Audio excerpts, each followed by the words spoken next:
नमस्कार, स्वागत है आप लोग का आपके अपने चैनल इको साइंस में। तो आज हम लोग एक नया चैप्टर स्टार्ट करना है, वो है बायोमोलिक्यूल। अगर चैप्टर के बारे में बात किया जाए तो चैप्टर आसान है, हाँ, लेकिन कुछ स्ट्रक्चर आपको समझने होंगे, उसे मैं आपको आसानी समझा दूंगा, ठीक है। तो अब पहले हम लोग समझते हैं कि इस चैप्टर हम लोग को जानना क्या है, किसके बारे में पढ़ना है। सबसे पहले हम लोग इसका इंट्रोडक्शन देखेंगे कि बायोमोलिक्यूल क्या है, कुछ टेस्ट वगैरह देखेंगे, ठीक है। दूसरा फिर इंपॉर्टेंट स्टार्ट होता है लिपिड। लिपिड के बाद समझना है न्यूक्लिक एसिड के बारे में, फिर प्राइमरी सेकेंडरी मेटाबोलाइट्स देखेंगे, फिर पॉलीसेकेराइड के बारे में देखना है। अगर पॉलीसेकेराइड से रिलेटेड बात की जाए तो एनसीईआरटी में इससे रिलेटेड बहुत ही कम बातें की गई हैं, तो हम लोग थोड़ा आउट ऑफ एनसीईआरटी जाएंगे, लेकिन समझ में आएंगे चीज़ों को, वो इंपॉर्टेंट भी है। फिर उसके बाद हम लोग प्रोटीन के बारे में समझेंगे, फिर लास्ट हम लोग एंजाइम के बारे में देखेंगे। अगर नीट के एस्पेक्ट में बात की जाए तो प्रोटीन और एंजाइम से मेजॉरिटी ऑफ क्वेश्चन आते हैं चैप्टर से रिलेटेड, ठीक है। उसमें भी एंजाइम सबसे ज़्यादा इंपॉर्टेंट है, तो हम लोग उसको आराम से समझेंगे। तो चलिए स्टार्ट करते हैं चैप्टर को। तो सबसे पहले समझते हैं कि बायोमोलिक्यूल का मतलब क्या होता है। देखिए, बायोमोलिक्यूल मतलब कि the organic compound present in living being. Living organism में जो कार्बन कंपाउंड या ऑर्गेनिक कंपाउंड है, उसकी स्टडी क्या होती है, बायोमोलिक्यूल। अगर एनसीईआरटी के हिसाब से समझाया जाए तो carbon compound that we get from living organism. Carbon compound या ऑर्गेनिक कंपाउंड जो हम लोग लिविंग ऑर्गेनिज्म से पाते हैं, उसे हम लोग क्या कहते हैं, बायोमोलिक्यूल। देखो, बायो मतलब है क्या, रिलेटेड टू लिविंग। मॉलिक्यूल मतलब वही कंपाउंड वगैरह, एलिमेंट वगैरह, ठीक है। अब एक क्वेश्चन आता है कि जैसे आप लिविंग बीइंग में समझे तो उसमें ढेर सारी डाइवर्सिटीज है, तो क्या सारे लिविंग ऑर्गेनिज्म सेम केमिकल से बने हैं, मतलब सेम कंपाउंड्स और एलिमेंट उसमें पाए जाते हैं? तो उसके लिए हम लोग परफॉर्म करते हैं एलिमेंटल एनालिसिस। क्या करते हैं?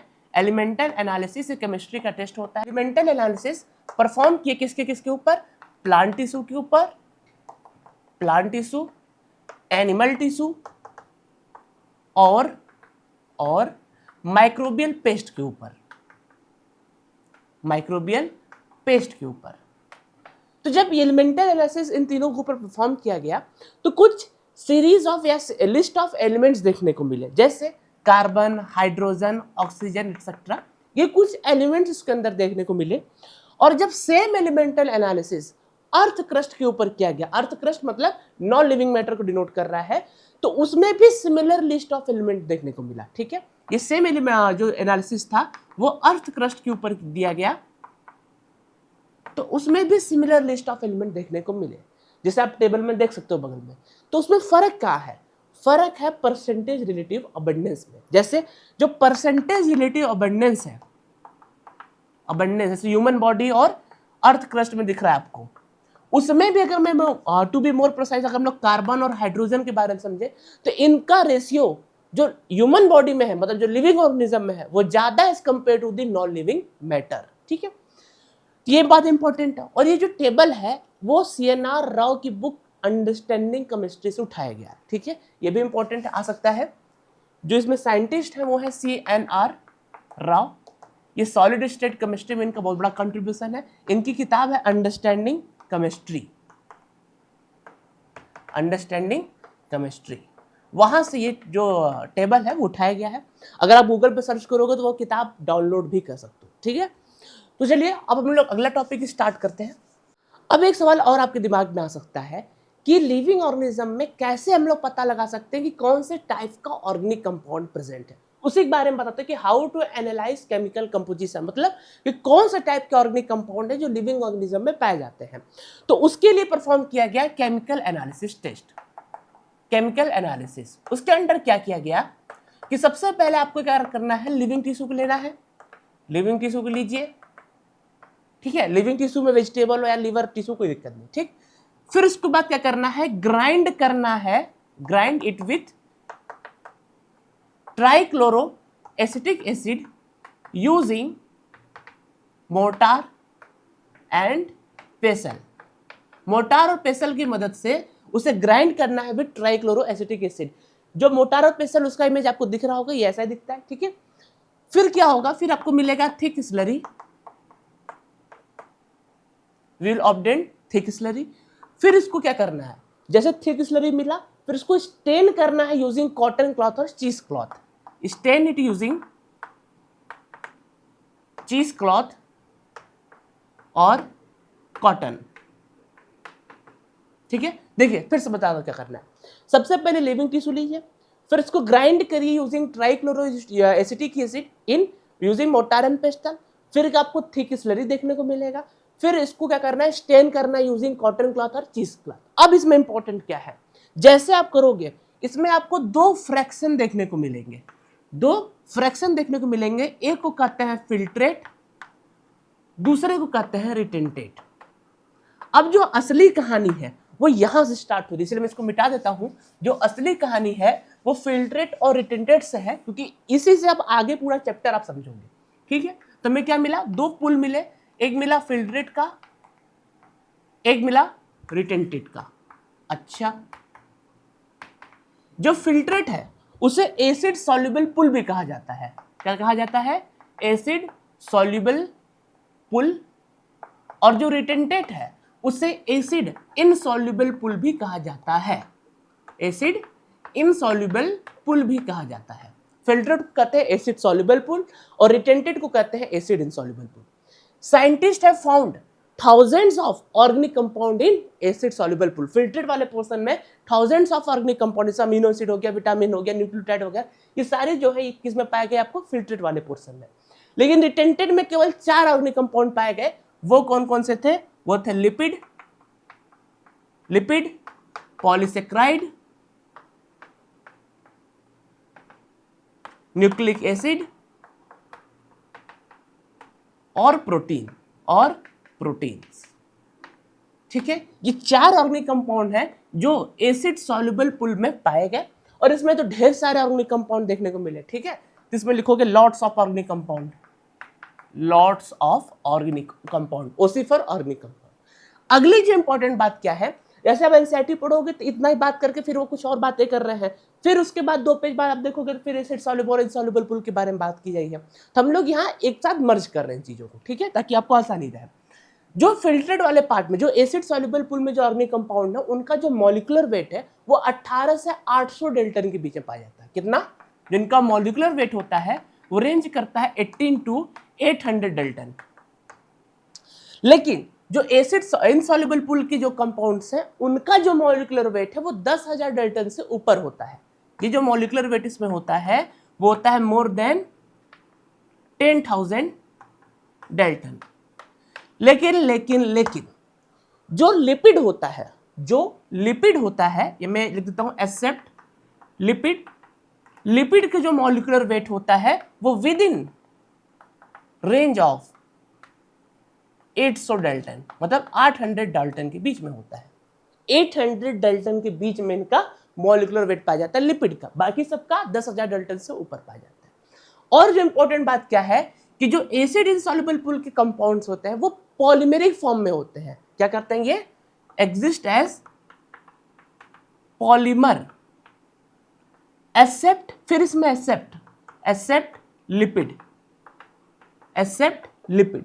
ये लिपिड जो है वो पॉलीमर नहीं बना सकते। ये जो लिपिड है ये क्या करते हैं, डू नॉट फॉर्म पॉलीमर। अच्छा, तो अब आपको समझ में आ रहा होगा कि लिपिड जो है इसकी कहानी में थोड़ा सा तो दिक्कत आ रही है। क्या, पहले तो इसका मॉलिक्यूलर वेट कम है, लो मॉलिक्यूलर वेट है। दूसरा, ये पॉलीमर भी नहीं होते हैं। बाकी सारे जो एसिड इनसॉल्युबल पुल की जो कंपाउंड है वो पॉलीमेरिक फॉर्म में एग्जिस्ट कर रहे हैं। तो ये लिपिड को रिटेंटेड या एसिड इनसॉल्युबल पुल में लाया ही क्यों गया, ये सवाल आ रहा होगा आपके दिमाग में।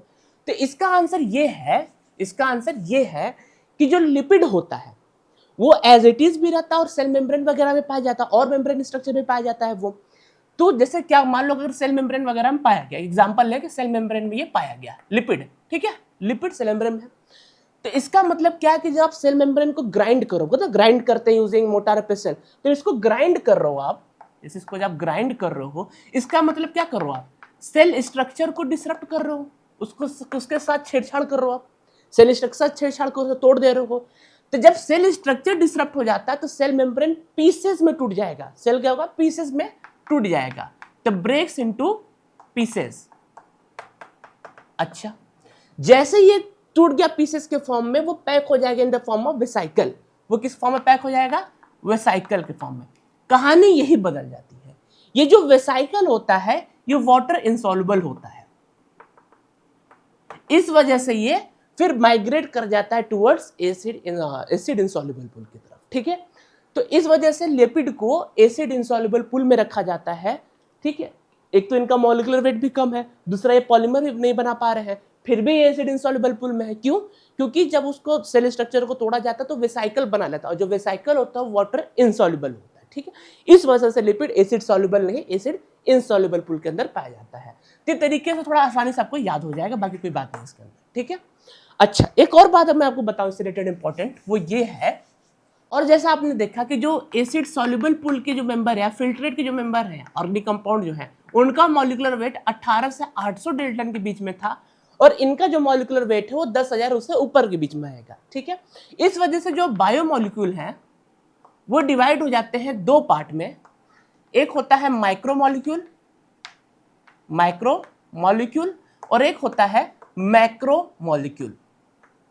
एक होता है माइक्रोमॉलिक्यूल और एक होता है मैक्रोमॉलिक्यूल। तो जो एसिड सॉल्युबल पूल के जो मेंबर हैं वो माइक्रोमॉलिक्यूल के अंदर आएगा, जो मॉलिक्यूलर वेट है वो 18 से 800 डेल्टन के बीच में है, और जो एसिड इनसॉल्युबल पूल के मेंबर है वो किस में पाए जाएंगे? मैक्रोमॉलिक्यूल के अंदर। लेकिन क्या मेरे को बताओ, क्या लिपिड को किस में रखा जाए? चाहे मैक्रोमॉलिक्यूल होंगे कि माइक्रोमॉलिक्यूल होंगे? तो इसका मॉलिक्यूलर वेट आप देखो, क्योंकि ये किस बेसिस पे डिवाइड कर रहा हूं, on the basis of molecular weight. अब इसमें जो है मतलब नियर अबाउट कहता है इसको 1000 डेल्टन के आसपास पाया जाता है, इसका तो 10,000 के आसपास हो गया। अब जो लिपिड का जो मॉलिक्यूलर वेट है वो तो 800 डेल्टन के रेंज में आता है, अप्रॉक्स है, मतलब 800 डेल्टन के आसपास पाया जाता है।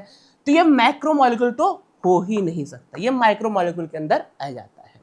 तो इस वजह से एनसीईआरटी लिखती है कि lipid is not strictly a macromolecule. तो लिपिड मैक्रोमॉलिक्यूल भी नहीं है, लिपिड का मॉलिक्यूलर वेट 800 डेल्टन के आसपास पाया जाता है, और लिपिड पॉलीमर भी नहीं बना सकता है, ठीक है।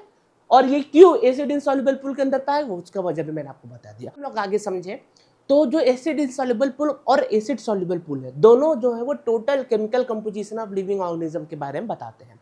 अगर एबेंडेंस पॉइंट ऑफ व्यू से बताया जाए कि कौन सा केमिकल सबसे ज्यादा पाया जाता है, कौन सा कम, एबेंडेंस पॉइंट ऑफ व्यू से, तो वाटर सबसे एबेंडेंट केमिकल है, जो 70 से 90% के बीच में पाया जाता है, 70 से 90% के बीच में पाया जाता है। जो प्रोटीन होता है वो 10 से 15%, 10 to 15% के बीच में होता है। Nucleic acid 5 to 7%, carbohydrate 3%, lipid 2% और आयंस 1%, ठीक है। ये याद रखना इसको कि मोस्ट अबंडेंट केमिकल क्या होता है? Water. Water is the most abundant chemical found in living organism, जो 70 to 90% के बीच में होता है। प्रोटीन 10 से 15, न्यूक्लिक एसिड 5 to 7, कार्बोहाइड्रेट 3, फिर उसके बाद लिपिड 2 और आयंस 1, ठीक है। ये लिस्ट आपको याद रखना है, क्योंकि क्वेश्चन इससे आ सकता है। नहीं तो कम से कम इतना जरूर याद रखना कि वाटर सबसे अबंडेंट केमिकल पाया जाता है, ठीक है। अब हम लोग आगे देखें कि अगर ऑर्गेनिक कंपाउंड है तो साथ में इनऑर्गेनिक कंपाउंड भी पाए जाते हैं, तो उसका एनालिसिस कैसे करते हैं, अब हम लोग उसको समझते हैं। अब लोग इनऑर्गेनिक कंपाउंड के एनालिसिस के बारे में समझेंगे, जिसमें सबसे पहले क्या किया था? S analysis. ये थोड़ा डिस्ट्रक्टिव फॉर्म होता है, तो सबसे पहले क्या करते हैं हम लोग कि small amount of living tissue को वे करेंगे, small amount of living tissue को वे करेंगे, क्योंकि अभी तक उसे सुखाया नहीं गया, तो उसका वो वेट होकर पानी उसके अंदर पाया जाएगा। अगले स्टेप में क्या करेंगे? उसे सुखा देंगे। पहले लिविंग टिश्यू लिया, उसका वो वेट था, उसका वेट देख ले कितना है, फिर इसको सुखा लेके, अगर सुखाने मतलब क्या कि सारा पानी इवोपरेट कर गया, तो जो मटेरियल बच गया वो क्या बताया? उसका ड्राई वेट बताया। तो देखो सबसे पहले क्या था? Weigh small amount of living tissue, उसका वो वेट निकला, फिर उसे सुखा देंगे। जब सुखाए तो सारा पानी ऑपरेट कर जाएगा, जो रिमेनिंग वाटर है, जो रिमेनिंग मटेरियल है वो क्या देगा? ड्राई वेट देगा। अच्छा, अब क्या करेंगे? टिश्यू को पूरी तरीके से जला देंगे। जब टिश्यू को पूरी तरीके से जला दोगे तो क्या हुआ कि जितने भी कार्बन कंपाउंड थे, जितने भी कार्बन कंपाउंड मतलब किसकी बात हो रही है? ये है रिलेटेड टू ऑर्गेनिक कंपाउंड। तो जितने भी ऑर्गेनिक कंपाउंड है वो ऑक्सीडाइज हो जाएंगे गैसेस फॉर्म में, CO2 या वाटर वेपर के फॉर्म में ऑक्सीडाइज जाएंगे। इसका मतलब क्या? वो हट जाएंगे, रिमूव हो जाएंगे, क्योंकि हमें इनऑर्गेनिक कंपाउंड की एनालिसिस करनी है ना। तो अभी तक तो कार्बन कंपाउंड तो प्रेजेंट ही था, तो उसके लिए टिश्यू को पूरी तरीके से जला दिया गया। तो इससे क्या हुआ कि ऑर्गेनिक कंपाउंड जो होंगे ऑक्सीडाइज हो जाएंगे, हट जाएंगे, वहां से रिमूव हो जाएंगे। तो जो बचा उसे हम लोग क्या कहते हैं? एस। क्या कहते हैं उसे? एस। जो एस होता है वो रिप्रेजेंट करता है इनऑर्गेनिक कंपाउंड को। जैसे इनऑर्गेनिक एलिमेंट अगर बात की जाए तो जैसे कैल्शियम हो गया, मैग्नीशियम हो गया, इन सबको रिप्रेजेंट कर रहा है, ठीक है। कुछ इनऑर्गेनिक कंपाउंड जैसे सल्फेट हो गया, फॉस्फेट हो गया, वो एसिड इनसॉल्युबल पूल में भी देखने को मिला था, ठीक है। अगर और कुछ बातें की जाए इससे रिलेटेड तो ये है कि जो एलिमेंटल एनालिसिस होता है, जो एलिमेंटल एनालिसिस होता है वो किसके बारे में जानकारी देता है? तो elemental analysis gives idea about elements, जैसे कार्बन, हाइड्रोजन, इसके बारे में आइडिया देता है, गिव्स आइडिया अबाउट एलिमेंट्स, जैसे जैसे कार्बन हो गया, हाइड्रोजन हो गया, एटसेट्रा। लेकिन अगर कंपाउंड की एनालिसिस किया जाए, अगर कंपाउंड की एनालिसिस किया जाए तो कंपाउंड की एनालिसिस हमें क्या मिलेगा कि टाइप्स ऑफ ऑर्गेनिक और इनऑर्गेनिक कंपाउंड क्या पाया जाता है इसके अंदर। ठीक है, ये क्या देता है? Idea about types of organic compound and inorganic compound, मतलब उसके बीच का डिस्ट्रीब्यूशन देना। अगर ऑर्गेनिक इनऑर्गेनिक कंपाउंड के टाइप्स के बारे में पता करना है तो कंपाउंड एनालिसिस करेंगे, और एलिमेंटल एनालिसिस करना है तो उसे हमें एलिमेंट्स का आइडिया मिलता है कौन से टाइप के एलिमेंट है, कार्बन, हाइड्रोजन है। ठीक है, अब हम लोग अगले लेक्चर में बात करेंगे लिपिड्स वगैरह के बारे में। Thank you.